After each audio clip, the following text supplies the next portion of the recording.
find other great podcasts like this one at podmoth.network. All right. Here we go. Good. Yeah, looking real good. I'm just going to scooch on in with this fucking rolling chair on carpet. What was I thinking?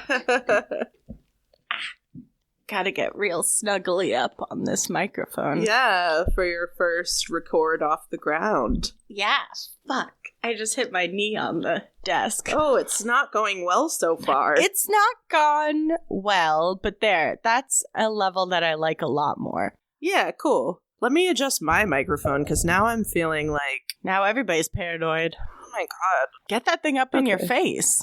Yeah, I think this feels close enough. Yeah, we should not be able to see each other. The microphone should be your face, and all I can see is the microphone. All I am is the microphone. When I look in the mirror, the microphone is looking back at me. All I am is the sound of my voice. I am the audio foam.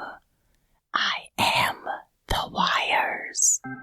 In olden days, a glimpse of femur was only for morbid dreamers, but you're not alone. Bring anything bones. Two goofy gals with deathly interest go on a skeleton inquest in your headphones. Anything bones. Hello and welcome to Anything Bones. I'm Sophie Tree Bark and Rocks Schwartz. And I'm Katelyn Peppermint Patty Hart. And this is Anything Bones in the spooky season. Yeah, we are in October. It's dark and gloomy already, and everything is fine, but spookier. Yes, I received my customary gourds from my father through the mail. Wow, early gourd package this year. Yes, I think he has a small autumn-based gnome that comes and knocks on his door to hand deliver the gourds to him, so the gnome must have been making his rounds early this year. Yeah, and I get it. He wants you to have the gourd for the entirety of the season. It's practical. If you send the gourds on like October 15th, you only have half of the month with the gourds, and then I look like an idiot. And then November comes around and it's like, what the fuck? It's turkey only in November. It's turkey season and these gourds still haven't molded, and you know you can't chuck them out until they get a little fuzzy. Yeah. And not, like, obviously fuzzy. Like, you pick it up and you're like, oh. Yeah, that's always been, it's disgusting, but I also feel like maybe it's part of my witchcraft. I just let the gourds, like, hang out in my house and absorb the bad vibes, and then when they get too stanky, you chuck them in the street from the balcony. Yeah. It's cool. It's a good prank. It's cathartic. Oh, I've never aimed at anyone. No, I don't think you should. It could really do some damage, a moldy gourd. A moldy gourd to the head will ruin your day, for sure. For sure. At least you'd need to go wash your hair again, and that's not on anybody's to-do list. Okay, but let me phrase it to you this way. Okay. You really didn't want to go to work, and you're looking for any excuse not to go to work. You're walking down the street, suddenly a moldy gourd clocks you in the back of the head. It hurts a little bit, but, like, not that much, and now you're covered in gourd. Now you have to call your boss and tell them, legitimately, you have to go home and you cannot work today because you got a moldy gourd to the head. I think I would take a picture as evidence, because I don't think my boss would believe it. My boss also would not believe it. I would be like, Kirsten, check this out. And she'd be like, Sophie, that's gross. Anyway, that's what the spooky season is all about. It's about the unlikely victories fueled by gourds. Yeah, and ghouls and goblins and everybody in between. I don't know why, but Halloween being on a Monday really bums me out. Yeah, I found that out today in a meeting, and I was pretty upset about it because we're having a Halloween Spirit Week, which is all very, like, run-of-the-mill Halloween fare, except for, I think, Friday, which is...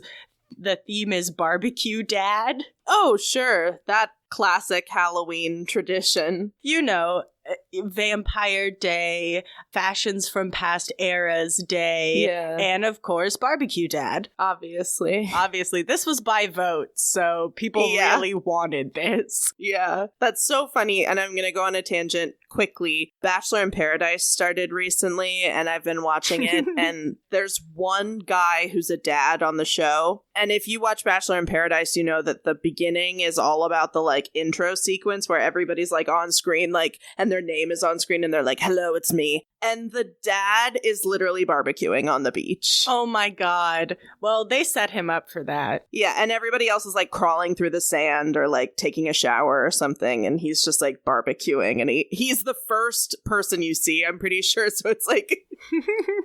Anyway, that's Bachelor in Paradise for you. Is he like standing on the beach, like welcoming the other contestants? Like, like, hey, like, welcome, hottie, here's a dog. Here's some meat, my guy. Hey, buddy, I am here to make friends. I feel like Bachelor in Paradise is more about making friends. For those not in the know, which is probably a lot of our listeners. I don't know if anybody knew this about me from the podcast, but I sure do love the Bachelor Nation. Hell yeah, you are a citizen of Batch Nation. Yeah, I mean, I know it's bullshit, and I would never be a contestant on it, but I love to watch. I've snuck over the border a couple of times. Yeah, Bachelor in Paradise is where former contestants come on. They're all on a beach in Mexico. There's a lot of drinking and a lot of partying and falling in love in a month and getting engaged in a month. And so basically, if you aren't like coupled with somebody, then you go home. That's so harsh. Sorry, it's just so good. Yeah, I have that D&D game that I play with Jackie and Odessa and Odessa's partner Holden. And where we left off, there was a hint that we were going to a Bachelor in Paradise type setting for our next adventure. So they mentioned it in the group chat the other day, so I'm hoping that goes down pretty soon. Yeah, it's always a fun time. Anyway, Bachelor Corner's done. Anyway, that's enough of our TV and D&D review segment. Katelyn, do you have a bony tale for us in this Halloween season? I sure do. First, hold on. I'd like to start with a picture, actually, because the picture says it all. Unconventional start, okay. There we go.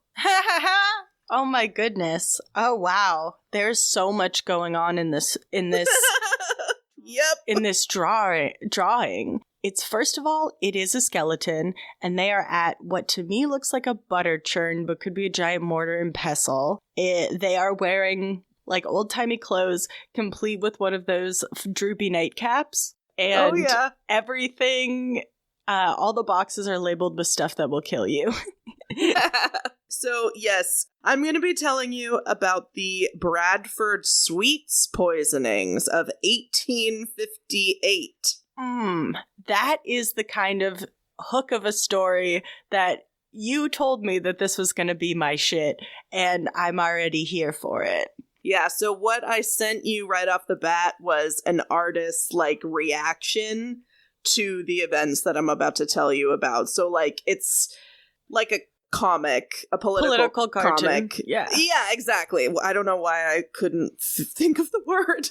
So... my sources for this were Atlas Obscura, historicuk.com, because we're going to the UK, Wikipedia, and Medium. Medium I actually decided to fork $5 a month for. Well, you know, I think starting, of course, well, I don't know, I've paid for a couple different things for this podcast, but like, sometimes it is very genuinely worth it, and we want to support journalism, but of course, I get a little salty sometimes when I'm like, please just give me. Yeah, because it's such a treasure trove of creepy shit, so I was like, I think I've paid for it and deleted it once before, so we'll see. Ugh, I should pay for Medium rather than fucking Popular Mechanics. I know that. You should cancel that immediately. We're not talking about that topic anymore. I know. Okay, so this takes place, the events of this start on October 30th, 1858, at a sweets shop, or like a stall, at Green Market in Bradford, England. That's one of the more English-sounding places I've ever heard. Yeah, so the sweetsman, I don't know if that's what they were called, but Executive decision, that's what they were called. I think what we were going to call him is his nickname, Humbug Billy. Oh my goodness, Katelyn. His name was actually, he's dead. His name was William Hardiker, but everybody called him Humbug Billy because he made these candies that were striped, like black and white striped, and they were flavored with peppermint. They were called humbugs. Oh, okay. And his shop, Billy's shop, was at one end of a local supply chain where this wholesale dealer made the sweets, and that his name was James Neal, and then he would give them to Humbug Billy to like do the selling and stuff. Okay, so he was a sweet seller, not a sweet maker. Yes. So on this day, October 30th, Billy is actually slashing prices on his candy. So everybody's like, ooh, let's get in there. Let's get to Billy. I hear these prices are to die for. They're lining up around the block, around the fucking Tower of London. No, that's probably really far away from where this story takes place. Anyway, so like I said, he's discounting these candies because there's a slight like color problem. They're a little discolored, but nobody really cares that much. From sunup to sundown or whenever the fuck he was open, he sold about 5 pounds of candy. So, and if you're thinking about a little hard candy, like a little peppermint, 5 pounds of that. That's a lot? I think it's a lot. Okay. I would think it would be a lot. I have no concept of, like, guess the amount of, like, candies in a jar. I'm very bad at that. No, I don't know how much one candy would weigh, but it's a lot. Now, thinking about it, that sounds like a lot. Unfortunately, after this candy selling extravaganza, the next morning, 2 children aged 8 and 11 were dead. Fuck. And it was about to get a whole lot worse. Oh, no. So at the time, of course, when this is happening, child mortality is at maybe not an all-time high, but it's pretty damn high. It's higher than it is today. Yeah, that's the 1800s. It's a rough time to be a child. Initially, people were like, oh, it's cholera. That's what they're always saying. Eventually, there were just so many more deaths that in the paper they reported, quote, sudden deaths were rapidly multiplying on every side. Holy I don't know if shit. that means like every side of the town. I don't know. Just all around, just like everywhere you look, someone's... Yeah. So this one's really hard. So police were called to number 30 Joette Street, where 2 brothers, and they were 2 and 5, were dead, and their father was obviously distraught, and he couldn't think of anything out of the ordinary other than the peppermint humbugs that they had gotten earlier. Yeah, I can't even imagine. I mean, just absolutely hideous to lose both your children that way at the same moment. This is really weird. This was from Atlas Obscura. There was some guy in the house, apparently, where this happened, who was like, I'll test the candies myself. And he ate a couple of them and got sick. But I have trouble believing that. I don't know. I mean, I guess he could be counted among one of the injured or dead after all this is over. But maybe, yeah, that seems a little generous. It's either very charitable or very arrogant. Yeah, or it didn't happen. It was just kind of a throwaway in the Atlas Obscura article, and nowhere else did it say that. So I don't know. So at the time of these poisonings, people initially thought that it was somebody like murdering them, poisoning them. Arsenic was the likely culprit because it was present in wallpaper, fabric, and like in household cleaners. Everybody was just using arsenic for everything. And then also there were some cases in the local news where poison had been the murder of choice. So it was like kind of, there were whispers around the town, I guess. A year before all this happened, a woman in Glasgow named Madeline Smith had been charged with murdering her lover with arsenic. And she was acquitted, but I guess like the case really made national headlines. So poison, arsenic, it was everywhere in Victorian England. Most people were able to have like a little bit of arsenic and not notice because it was tasteless and odorless. And you would just get kind of like a stomach ache. You wouldn't feel too good. You could have a little bit of arsenic as a treat. Yeah. But the more arsenic that gets into your system, basically the worse it is for you. And we're going to find out that the humbugs had just a fuck ton of arsenic in them. Shit.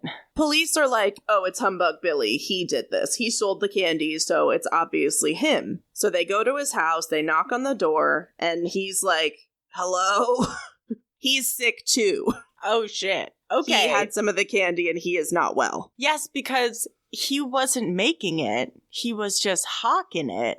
Mm-hmm. Humbug Billy was dipping into his own supply. He was just getting high on his own supply and it bit him in the ass. It always does. That's a lesson. So they are pretty sure that Humbug Billy is in the clear because he probably wouldn't have done that to himself. People generally try not to poison themselves. Yes. Unfortunately, the culprit was, quote, systematic carelessness and a pursuit of profit. Ugh. That's a hard one to swallow. Here's what happened. So the wholesale guy, Neil is his last name. What's his first name? James. We'll call him Jim. Jim. Careless Jim. Jimmy, he's the one who would roll the candy, which was a base of sugar and like this natural gum, and then you infuse that with peppermint oil. But at the time, sugar was prohibitively expensive because of all these taxes. So instead of sugar, they used this filler garbage crap, which was called Daft. D-A-F-T. Daft. So there would be like a little bit of sugar, but then to make that sugar go further, the Daft would be incorporated. And Daft was like a lot of different things. It included, quote, powdered limestone and terra alba, white earth, which we call now plaster of Paris. So there's just like weird filler shit in it. Wait, so there's marble in it? Is that what you said? Kind of. Yeah. Limestone. Powdered limestone, white earth, which is plaster of Paris. Okay, we're off to a great start. So these things that are part of this overarching term daft, they're not inherently harmful. They're just filler. Like, they kind of are a neutral, apparently. I mean, I don't think you really want those things in your food, which is why we don't put them in our food now. But I guess they didn't know that back then. For sure. It's the 1850s, you said? 1858, yeah, so times are tough.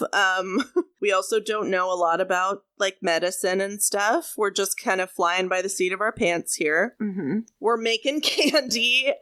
We're just doing our best. We want it to be sweet, but we also need to have enough sugar to make this shit, like, melt and all that stuff that they obviously have to do to make candy.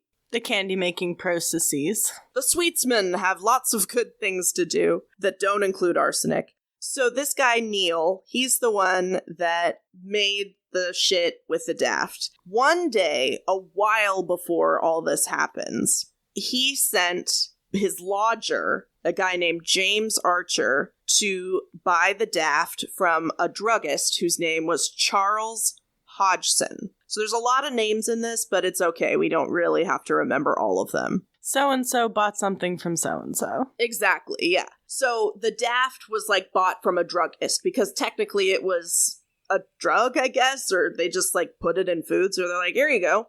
So Neil, the wholesaler, doesn't feel like going himself, so he sends his lodger. And the lodger finds that the druggist is sick and left his assistant in charge of the drug shop. The pharmacy, what the fuck ever. Okay, so on both sides, we're at least 1 degree removed from the person who's supposed to be doing this. Exactly. So the assistant to the druggist, his name is William Goddard. Allegedly, it was his third week on the job. So we started off with a good first 3 weeks, and then this is about to ruin his fucking life. Oh, God. So the lodger tells the assistant, like, hey, I need some Daft. And the assistant is like, I don't know where that is. Let me check with my manager, who is, like, sick in the back. And the manager is like, oh, it's that white bottle in the corner. Oh, God. It's just it's in the corner. Go ahead, assistant. It's your third week. Oh, my God. It's in the corner, buddy. Oh, God. This is, like, my worst nightmare, like, on a job. Like. Yep. This quote, this was from the Medium article, I believe, and it's just great.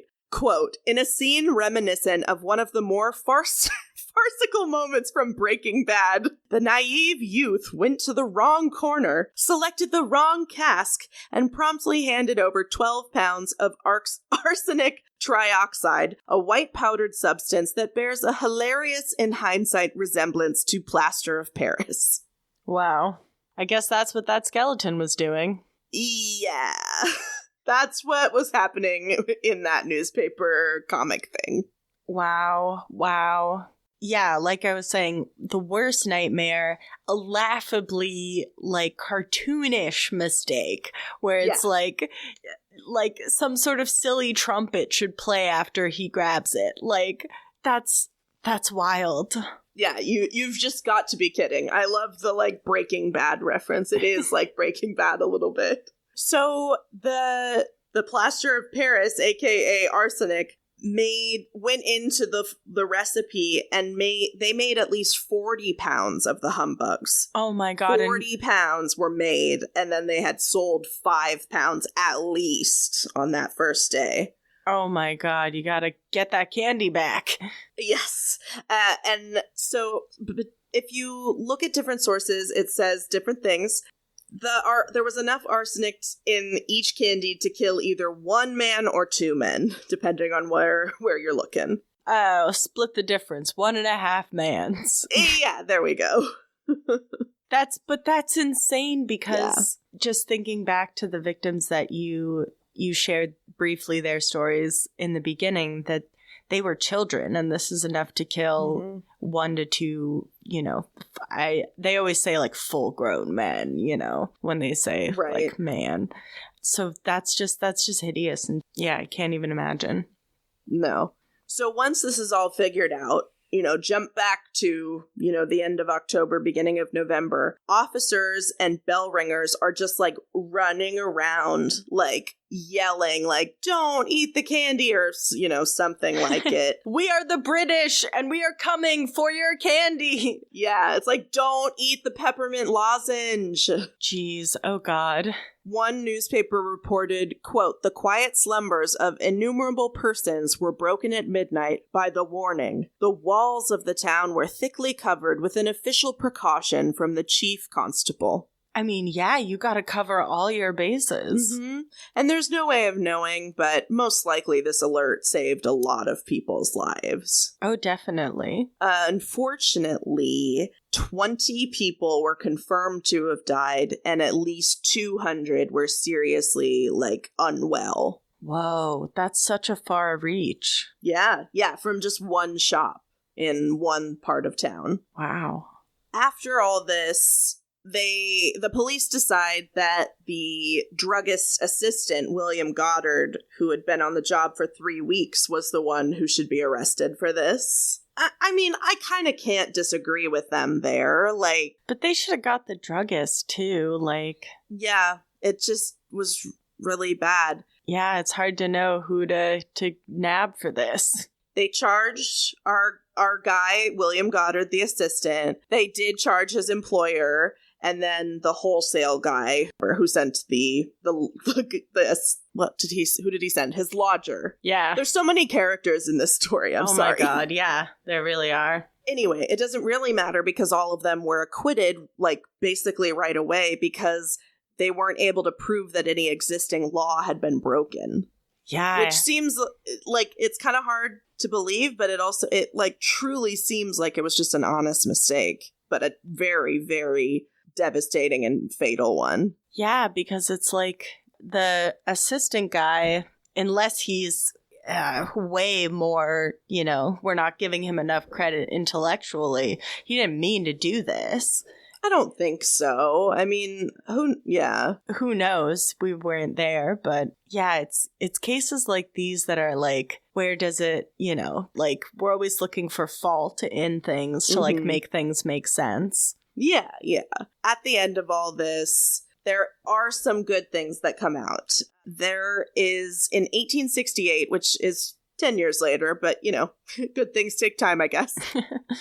They passed the UK Pharmacy Act of 1868, which basically said that, quote, named poisons could only be sold in special bottles made from colored, textured glass to provide a strong visual cue to the contents. Specific poisons. Sorry. Whoopsie.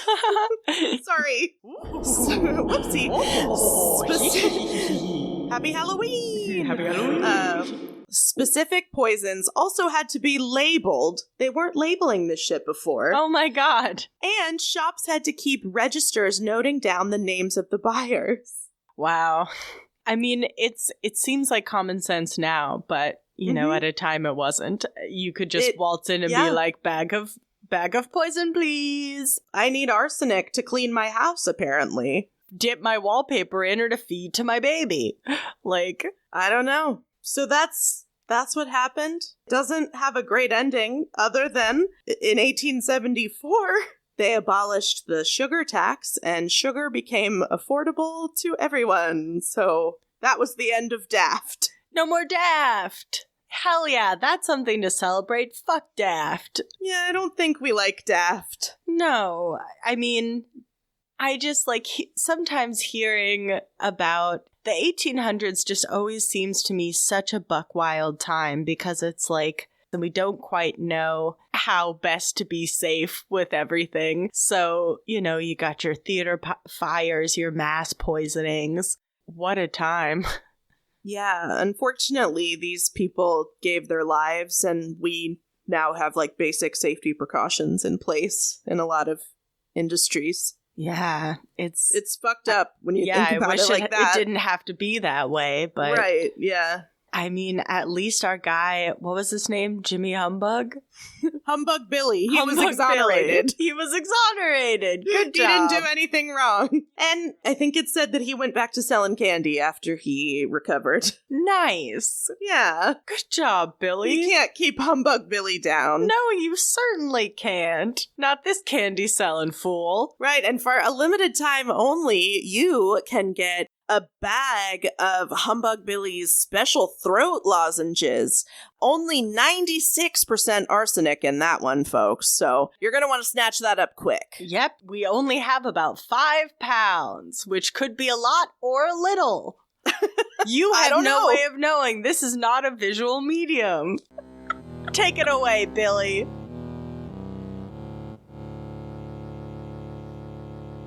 Are you into true crime? Do you like unsolved mysteries? Strange and forgotten history? Bizarre alien abductions and classified science experiments? Then check out Cruelty Podcast. We're your hosts, Willow Ahava, along with my best friend and next-door neighbor, Lillian Asterius, and my husband, Merriweather Asterius. Maris, say hi. Hello. Maris, short for Merriweather, and I host Maris Mondays as a bonus episode each week to start your Monday with something strange and unusual. While the rest of the week, Lillian and I present a true crime case under a monthly theme and feature known and not so known cases. We've done everything from Vampire Month to honeymoon murders to cannibal killers. Cruelty Podcast is an independent podcast made possible by our Patreon members. If you would like ad-free listening plus additional episodes and perks, find Cruelty Podcast at patreon.com/cruelty. Whoa, that's 4 whole episodes a week. Linktree/Cruelty has links to all our social media accounts as well as our Discord channel. Cruelty Podcast is a member of the Podmoth Network.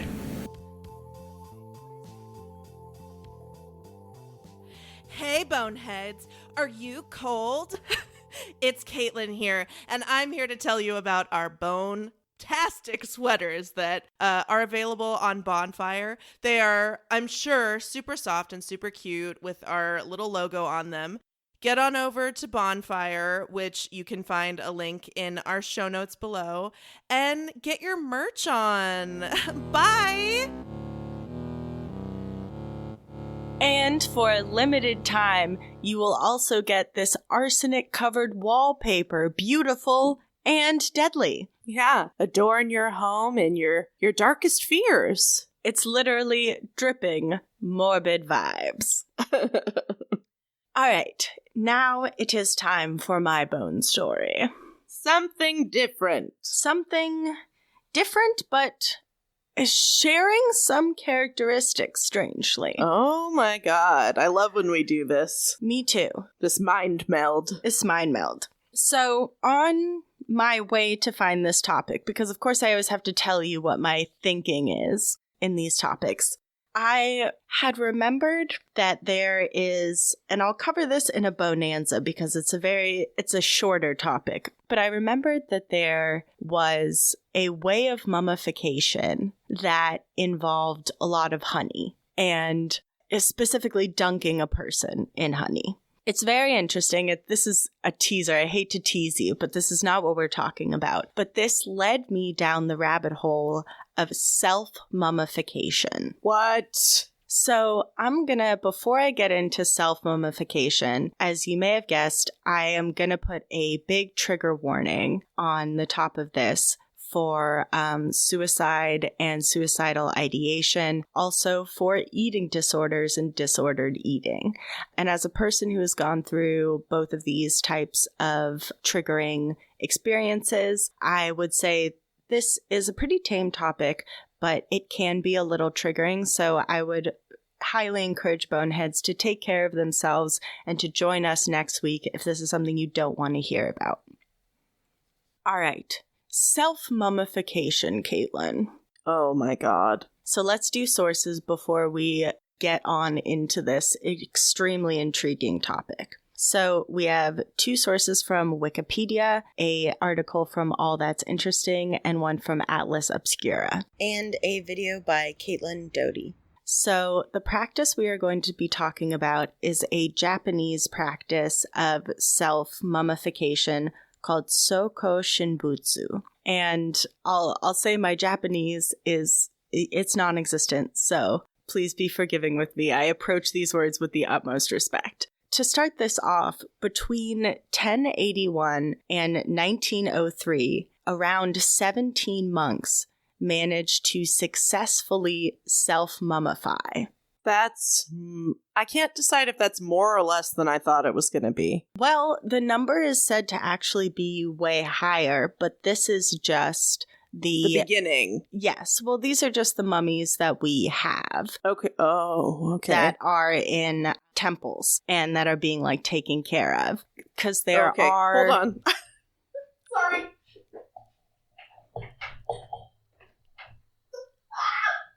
Shit. I'm sorry, Minnie. What happened? My cord was in her food dish, so she was like, I want to eat. I don't want this here. Oh, no. Sorry. I'm sorry. That's okay. So it's said that there are possibly many, many more of these mummies in tombs in mountains in Japan. But these are just the mummies that we have. Sokushinbutsu is kind of a rough translation of a Buddha in this body, which is the concept is to make yourself into a Buddha. Okay. I like the idea so far. I don't think I'm going to like it later. I'm interested to know what you think of this. This practice and this specific type of Buddhist monks are practicing aesthetic Buddhism, which is focused on depriving yourself of kind of the sensual pleasures of life, like great food, sexy time, being comfortable. So it's really about hardening yourself spiritually, if you know what I mean. Cool. Yeah. Sounds awesome. Yes. And it involves a lot of dedication. these monks that have chosen to undergo this self-mummification process are following in the footsteps of a 9th century monk named Kukai, and he was the founder of the esoteric Shigon school of Buddhism in 806. So it's been around for a minute. Yeah. In the 11th century, there was like a biography written about him that claimed that when he died in 835, he didn't actually die. He went into his tomb and entered a very deep form of meditation and kind of went into like almost a suspended animation type of state. Does that make sense? Yeah, it sounds like he was like catatonic almost. Yeah, spiritually. Okay. But the part of this is that he is actually going to come back in about 6 million years to lead souls to nirvana. Okay, sure. I mean, one of my hesitations about that is just global warming. We're running out of time. Yeah, I don't think we're going to make it that long. Yeah, I would say to shake a leg, probably. So the first recorded attempt of Sokushinbutsu was in the 11th century. So in 1081, a man named Shojin was going to follow in the footsteps of Kokai, and he was going to bury himself alive to achieve that same sort of meditative state. He too was hoping that he would come back and help with the leading of souls to nirvana. Unfortunately, after he had buried himself, his disciples came back sometime later and found that he was deceased and that he had begun to rot. Yeah, I mean, that happens. It's part of it. Yeah, and the real hard thing is that the climate in Japan is not real conducive to mummification, just like with the humidity. It makes mummification pretty difficult through like kind of the traditional methods. So as more monks try to emulate Kukai's process, they start to find that it is, this ultimate test of devotion, and they begin to perfect this process because many, many monks who attempted this, of course, failed. Yeah. Which, is not a bad thing. And it's not seen as a bad thing either by other monks. Well, yeah, I mean, it's, to me, I don't know if this is like crass or something, but killing yourself is not like an achievement like ever to me. So, yeah. I agree with that 100%. Yeah. And the hard thing about this, like just to like table talk it for a second, is that like I'm like so vehemently against suicide, like in like as a like person and through my experiences and people that I've known. And so like, my first visceral reaction and still my reaction is that like to end your life is like not the right thing to do. But on the other hand, one of the things that I read is that it's not viewed by monks as suicide. It's viewed as like reaching this final form of enlightenment, which again, sounds, it doesn't sound right to me personally. Right. Everybody's got their own truth and their own experience, but that's hard. Yeah, but if your entire life, if you're a monk and your entire life is about this, it's hard to tell that person that that's wrong. Right. But it's also like, I would rather that person not die. Yeah. I don't know why this popped up in my head, but there's like a big debate all the time around like doctor-assisted suicide. Yeah, exactly. And like, is that okay or not? And I think if somebody's really suffering, like it should be their choice. But a lot of people don't see it that way, and like I don't know. It's a mess. This is all messy. This is a sticky episode with topics that don't have black and white answers. Mm-hmm. Like just as it's hard to pick, where the blame was at in your story, it's hard to draw a line in the sand in this story and say like, you shouldn't end your life, but it's also like your life to do what you will. And if it's the culmination of your life's achievement, but then again, is the culmination of your life's achievement your death? Like, it's hard. Both ways can be argued, I feel like. Oh, yeah. The culmination of your life is your death. And, they're, as I'm going to tell you, they're choosing a very specific death. And it's just, I think it scratches that moral quandary of like, it's not for us to judge either is the thing, I guess. Yeah. I guess it's just better to be like, to each his own. But this is really interesting. Yeah. And it's interesting and it's difficult, but like I wanted to talk it out with you. Cool. So, like I said, they have been doing this process for a couple centuries now, and now they've kind of got it down to something of a science. And this is a process that usually can take around 3 years. Oh my God. Yeah.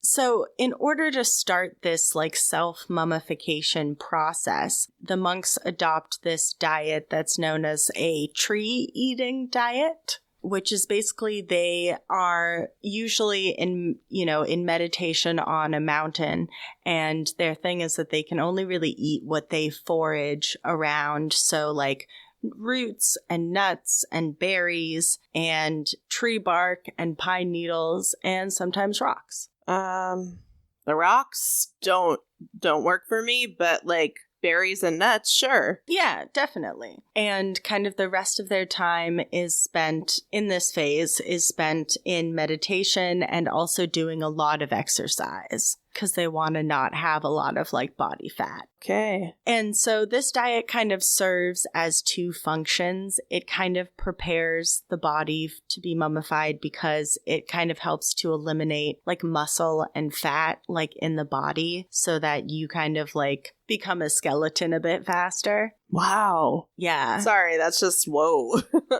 Yeah. And like it also serves as kind of an antibacterial in your body that kind of staves off decomposition. So I just thought that was fascinating how that was figured out in like, from like 1100 to like 1900. Wow. Good amount of trial and error probably went into this, unfortunately. Probably. You got to eat a lot of rocks before you get it right.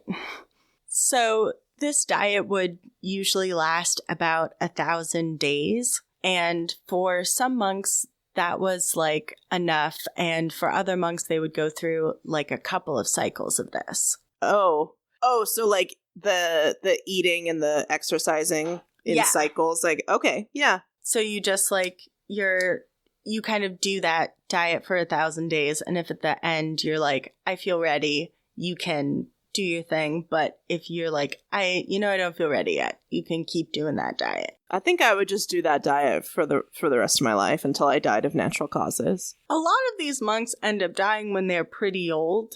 So it's a bit of a toss-up sometimes, I feel like. Yeah, okay. So once they feel ready to go on to the next step, they kind of cut out all solid foods and are only really drinking water. Sometimes some people believe that they also drank a tea that was made from Toxodendron verticulum, which is a tree bark, and it's a type of sumac, and its use was to make a kind of traditional Japanese lacquer, and it also contains like a toxic compound, which is basically the same compound as poison ivy that makes it so poisonous. And so drinking this poison would usually either like hasten the monk's death and also act as like another antibacterial, like preserving element in their bodies. It's just so interesting to think of like food and water in that way, and like nourishment, how your body's going to decompose afterwards because of what you eat when you're alive. It's just like hurts my brain. Yeah, I mean, it's a level of like planning and scientific knowledge that I feel like I wouldn't have, realized was going on in this time, No. And I mean, I don't think if you asked them, they'd be like, it's antibacterial. They would probably have a different explanation, but like, what they're doing works. Yeah, yeah. So when the monk feels like they're ready, all of their other like monk devotees come and lower them into like a pine box into like a hole that's about 10 feet deep. And then they cover him up and they give him like a bamboo like breathing tube and a little like bell. And he sits down there in meditation, just kind of waiting. And he rings the bell every so often to like let people know that he's still alive. And the other monks are kind of listening for the bell. And once they stop hearing it, they wait 1,000 days and then they go and they retrieve him. And if he's been like, and if he's in like a preserved state, then he's achieved the Sokushinbutsu and will be venerated and worshipped in a temple where he can be honored by other Buddhists. If he has decomposed, the monks give him an honorable, humble funeral and they bury him. Oh, wow. So, and it might not even work after all your efforts. Yeah. Oh, man. That's why this is so like, it's such an extreme form of devotion. Wow. And, you know, like I said, it's that battle in my head of like, it's something that I respect, but it's something that it's like, ugh, I can't condone it because I think about these monks sitting in the dark down there. Buried alive, essentially. Yeah, but that's the aim. Yeah, it's like when it's a lot. When you're down there and you're thinking like, you know, what's the worst that can happen? I could die. Well, that's the aim. That's what yeah. God. Oof. I know. It's kind of it's a mind fuck. It's a mind fuck and it's a heavy one. It's talking about this is a bit harder than I thought it was going to be for me. Yeah. So if the monk is successful, like I said, they dress him in robes and they put him enshrined in a temple. And I would love to talk just very quickly about a couple of my favorites that I found. Awesome. So one of the oldest of these mummies is named come on, Sophie, you got this. Got it. Shinyokai, and he entered his state of eternal meditation in 1783 at the age of 96. Wow. I mean, I guess if you're 96, that might, I don't know. That's, this is so hard. If you're 96, though, it's like maybe you're just ready. Yeah, that's the hard thing about it. Mm-hmm. And he, to this day, sits in the lotus position in a glass box in a temple where he is meticulously cared for. His robes are ritualistically changed every 6 years, and that's actually twice as often as any of the other mummies that we have. So he's a very special guy. So did he die in lotus position, or did they just like prop him up that way? I think he died like that. Oh, I think that's how you hang in the box. Okay.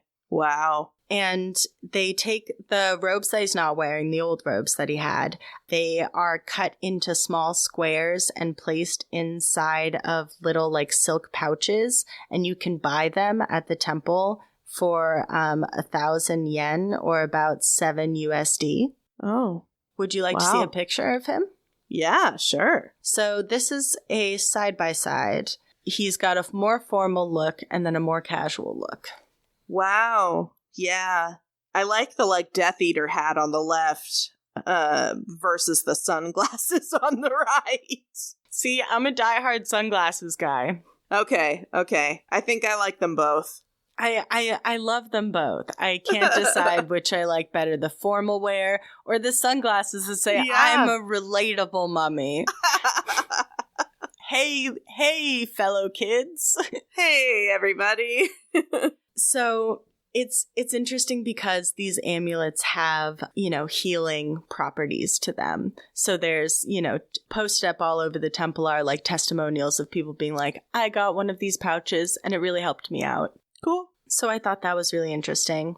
I'll get one if I go to Japan ever. I will get one if I am ever in this temple. Oh, if we go to Japan, we are visiting this temple. Yeah. So another one of these mummies that I really love is Tetsu is Tetsu Somonkai, and he was kind of a badass. He entered his eternal meditation in 1829 at the age of 71, and his life is probably one of the best documented out of any of these monks, which is why I wanted to talk a little bit about him, because he has quite the story. He ended up becoming a monk after he killed a samurai. Okay. Jesus. He was like, oh no. I guess he probably felt really bad. I mean, I don't know what he was feeling, but once he joined the priesthood, he was safe from any other samurai who might be mad. Sure. And a time after that, he was in Edo, which is present-day Tokyo. And what was going on there was that there was a terrible bout of, like, eye disease. And a lot of people were going blind. And he's a very compassionate guy. And so he was like, what can I do? He tried, his herbs and his prayers, but he wasn't really getting anywhere. And, like, this type of Buddhism really encourages, like, suffering for the benefit of others. And so he did gouge one of his own eyes out and threw it in the river. Ooh. Oh my God. Needless to say, that did not cure the eye disease.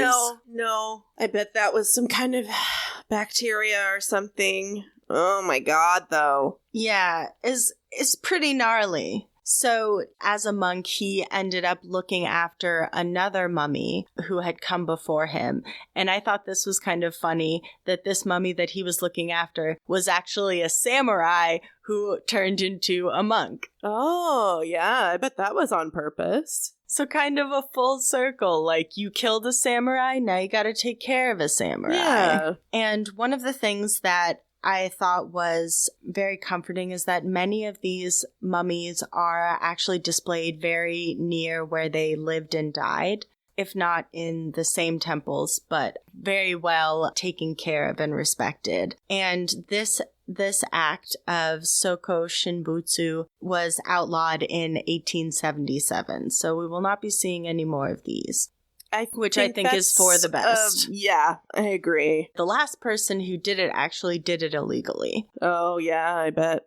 And he passed away in 1903, and his remains weren't actually discovered until 1961. Oh, man. When they were dug up by researchers from Tohoku University, and they were then able to be enshrined in a temple in southwest Japan.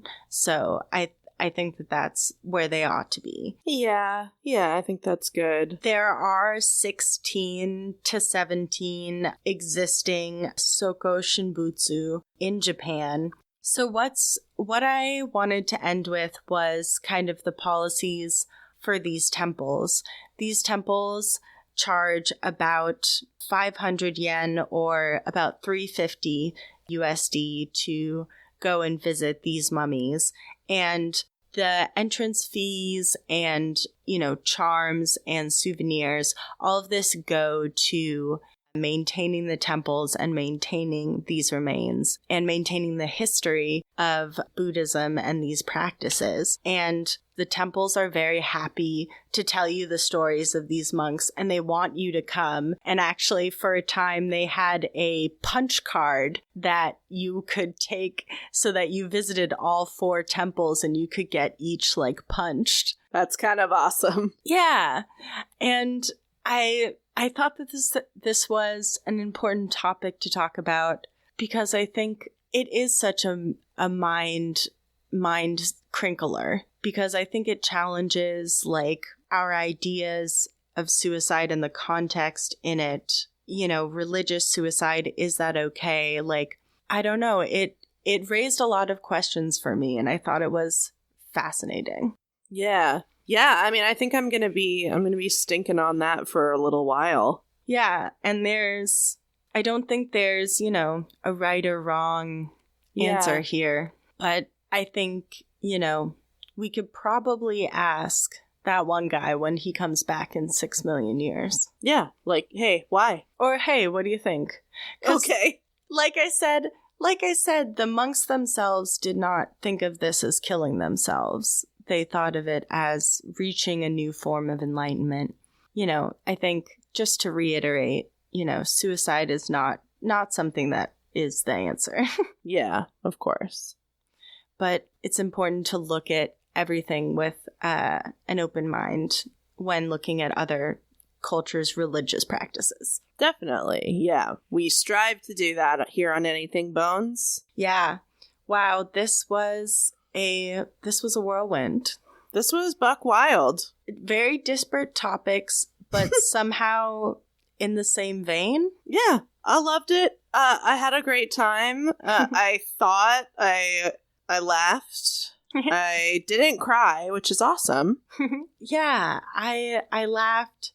I missed it up a little bit. Oh. I think sometimes there's a straightforward answer and we can point to, you're the killer and you're bad. This one, there was no finger pointing. There's not really any bad guys here today. Yeah. Well, Boneheads, I hope you have a good rest of your day, and I hope that you contemplate your bones and love and appreciate them like we do. Yes. Every day, tell yourself one nice thing in the mirror about your bones. All right. I really love my ulnas because I think my forearms are quite shapely.